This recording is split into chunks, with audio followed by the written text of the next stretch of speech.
that Bill Gates was born into wealth and privilege. Both his grandfather and great-grandfather were banking moguls.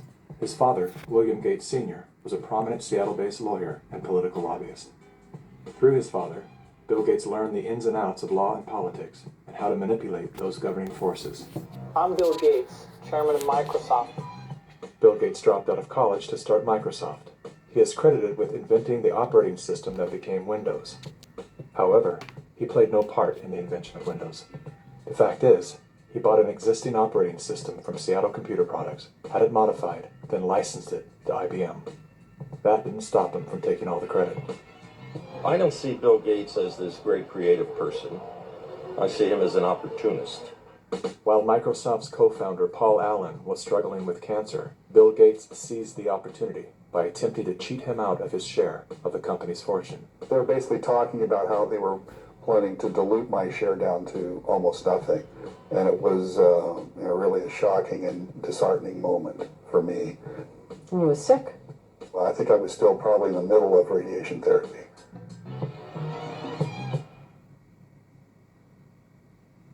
Gates' business strategies came under fire in 1998 when the United States Department of Justice sued Microsoft for antitrust violations. This is take 3 of the videotape deposition of Bill Gates on September. During the 18-month trial, Gates gave hours of videotape testimony. What were the non-Microsoft browsers that you were concerned about in January of 1996? That month. Yes, sir. And what about it? What non-Microsoft browsers were you concerned about in January of 1996? I don't know, what do you mean concerned? What is it about the word concerned that you don't understand?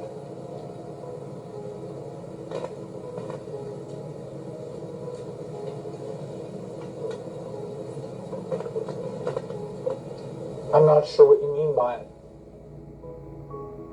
The Justice Department has charged Microsoft with engaging in anti-competitive and exclusionary practices designed to maintain its monopoly in personal computer operating systems. In a move to overshadow the negative press, Gates invested $100 million to set up the Bill and Melinda Gates Foundation. Overnight, Bill Gates transformed his public image from ruthless tech monopolizer to the world's most generous philanthropist. I'm pleased to announce that we're pledging an additional $1 billion We had the chance to witness Bill Gates 2.0, the man you don't know. The rebranding campaign paid off. His net worth swiftly doubled, earning Bill Gates the title of richest man in the world. You've invested $10 billion in vaccinations over the last 2 decades, and you figured out the return on investment for that. It kind of stunned me. Can you walk us through the math? In a Wall Street essay, Bill Gates declared vaccines the best investment I've ever made. There's been over a 20-to-1 return. So if you just look at the economic benefits, that's a pretty strong number compared to anything else. The Gates Foundation expanded rapidly into a massive, vertically integrated, multinational corporation, controlling every step in a supply chain that reaches from its Seattle-based boardrooms to the villages of Africa and Asia. Is the world's largest private philanthropy causing harm. The Bill and Melinda Gates Foundation has made millions of dollars each year from companies blamed for many of the same social and health problems the foundation seeks to address. The Gates Foundation has investments in 69 of the worst polluting companies in the U.S. and Canada. Other companies in the foundation's portfolio have been accused of transgressions, including forcing thousands of people to lose their homes, supporting child labor, defrauding and neglecting patients in need of medical care. The Gates Foundation has not provided details. William H. Gates III and Melinda Frank Gates. As a top donor to both the WHO and the CDC, no one man has more power than Bill Gates to influence and control the health and medical freedom of all people. Normalcy only returns when we've largely vaccinated the entire global population. This will be the new normal until a vaccine is developed. Until we find a vaccine, going back to normal means putting lives at risk. We need to produce it and to deploy it in every single corner of the world. Full vaccination of our children and pregnant women. Development of new vaccines, therapeutics, Vaccine and treatment diagnostics. and effective vaccines and therapeutics are developed.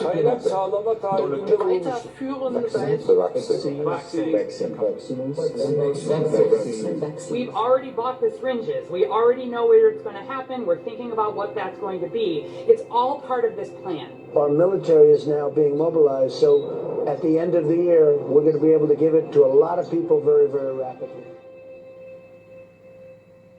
In 1986, President Ronald Reagan signed the National Childhood Vaccine Injury Act, granting total immunity to vaccine manufacturers. After a decade of lawsuits related to vaccine injuries and deaths, vaccine makers were going bankrupt. In a move to coerce policymakers, vaccine companies threatened to stop making vaccines until they could be legally shielded from liability. To this day, when someone is injured or killed as the result of an adverse reaction, it is the U.S. taxpayers that pay for the damages. Welcome back. Were several Indian tribal girls used as guinea pigs? The report alleges that two American pharma giants' untested vaccine was administered to thousands of tribal girls without proper study and paperwork. India was among the hardest hit after Bollywood celebrities were incentivized by the Gates Foundation to urge the public to submit to mass vaccinations.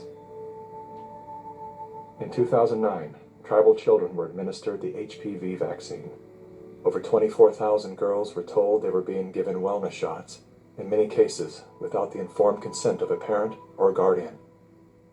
The people that were administering these vaccines lied to the guardians of these girls and told the girls, oh, this is going to cure cancer, you're never going to have cancer.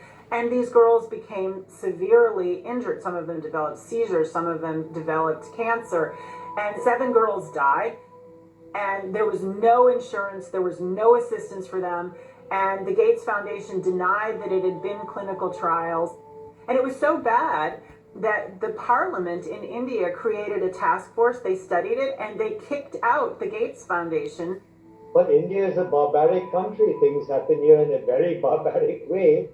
But I was surprised to find an American organization operating in broad daylight, doing things in a very, very, let's say, Indian fashion. And so the route I took was that I want the whole procedure to be investigated. The Indian Parliament formed a committee, and it was to me a rather surprising move because you generally don't often have such a high-level inquiry into matters affecting poor people. And that was such an extraordinary report. I don't think the Indian Parliament has ever come out with such a scathing report. And the government officials came up and said, we shouldn't have authorized this. We're sorry. We're not going to allow them again.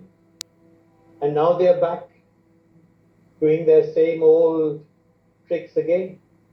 The good news is that human clinical trials can start as early as July 2020 for India's first COVID-19 indigenous vaccine that's been developed by Bharat Biotech. So you can imagine how the manipulation of the media, by the media, the manipulation of public opinion by leaders from all political parties unanimously saying, we want a vaccine.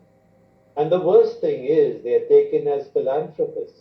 Whereas what this actually is the acquisition of political and financial power.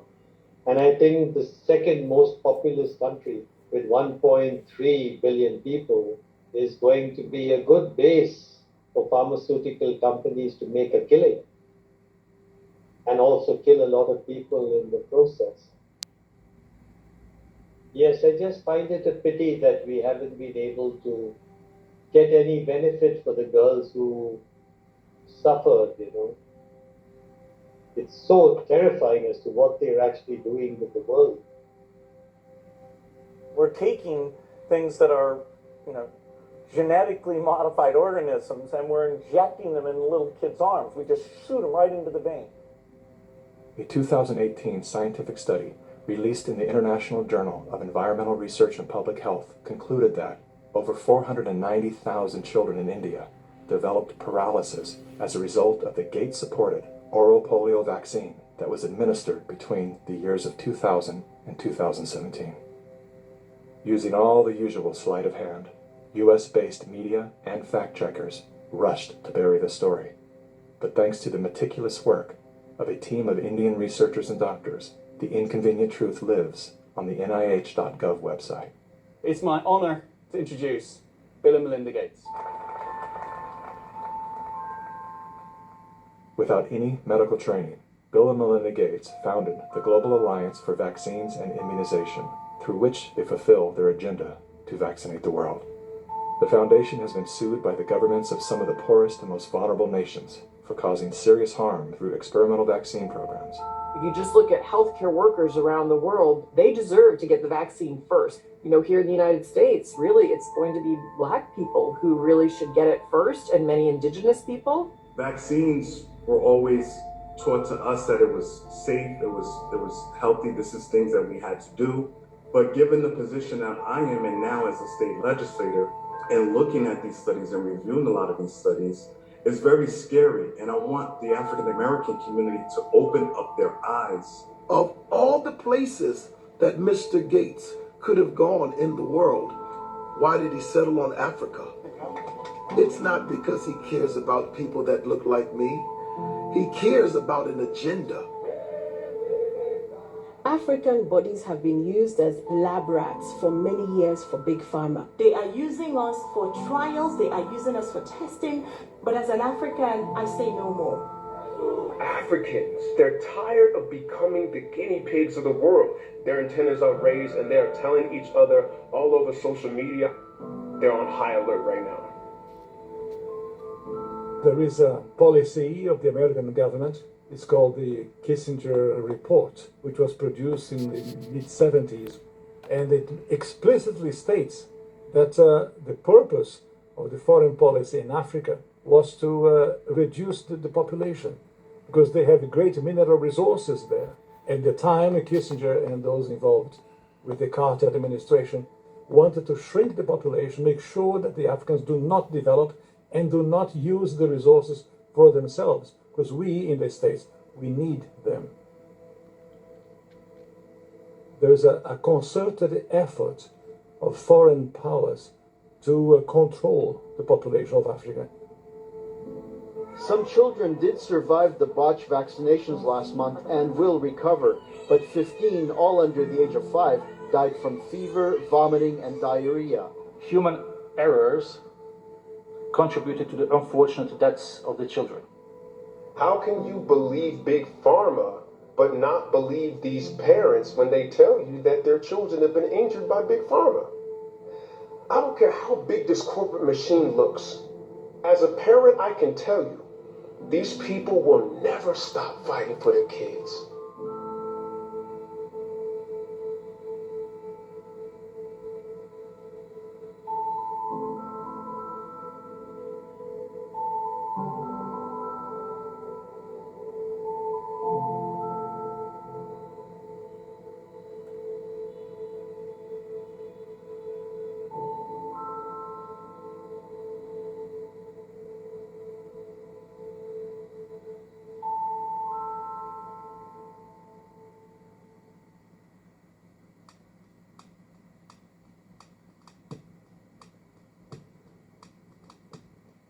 It would take hours to list all of the questionable initiatives that Bill Gates is involved in.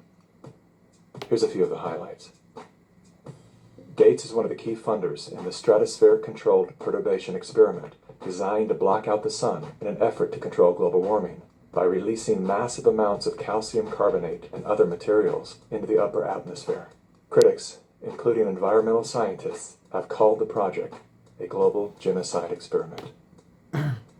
Gates has invested over $1 billion in Earth Now's global surveillance project. The project will launch hundreds of satellites into space, which will allow for the 24/7 monitoring of all people everywhere.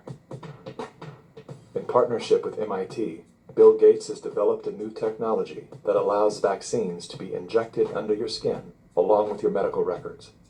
The quantum dot tattoo will implant an invisible certificate that can be scanned by authorities using a cell phone app and infrared light. Eventually, what we'll have to have is certificates of who's a recovered person, who's a vaccinated person. So eventually there will be this digital immunity proof. The EPA recently approved an experimental use permit to Oxitec, a biotech company funded by the Bill and Melinda Gates Foundation. In an effort to fight malaria, Oxitec will soon release millions of genetically modified mosquitoes in various U.S. states. According to the NIH website, programs are being developed to allow human immunization via mosquito bite. It was Science magazine that coined the phrase, flying syringes.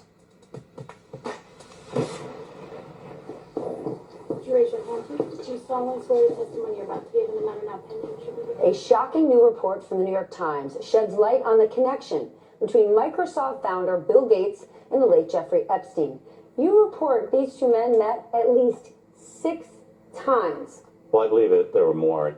This included visits to the mansion, seeing each other in Seattle, flying on Epstein's plane. When flight logs revealed that Gates had been a passenger on the Lolita Express, he claimed that he didn't know that the private jet belonged to Epstein. He also denied that he and Mr. Epstein were involved in any business deals. However, an expose by the New York Times revealed that not only did Bill Gates initiate a relationship with Jeffrey Epstein well after he was convicted of sex crimes, but the two were also involved in the process of co-founding a multi-billion-dollar charitable fund. Why would they ever set up a charitable trust benefiting Jeffrey Epstein? That it was all about philanthropy, that Bill Gates just wanted to find new sources of money. Why would one of the richest men in the world choose to partner with the world's most notorious pedophile? A deeper dive into Epstein's world revealed that the two men had more in common than meets the eye. Like Gates, Epstein was a billionaire philanthropist with a passion for science, health, education, and children. The Jeffrey Epstein Foundation donated millions of dollars to top universities, science institutes, medical schools, early education programs, youth initiatives, and international peace accords. Bill Gates is either the most misunderstood man alive or one of the most convincing con men to ever live. Is he a benevolent hero or a malevolent opportunist? Bill Gates. Personally, I would love to believe that one of the richest men in the world is giving away his fortune for the betterment of humanity. I want to believe that enduring smile. I want to believe that his heart is as soft and warm as his sweaters. At the very least, I want to believe that he's unaware of the damage he's done.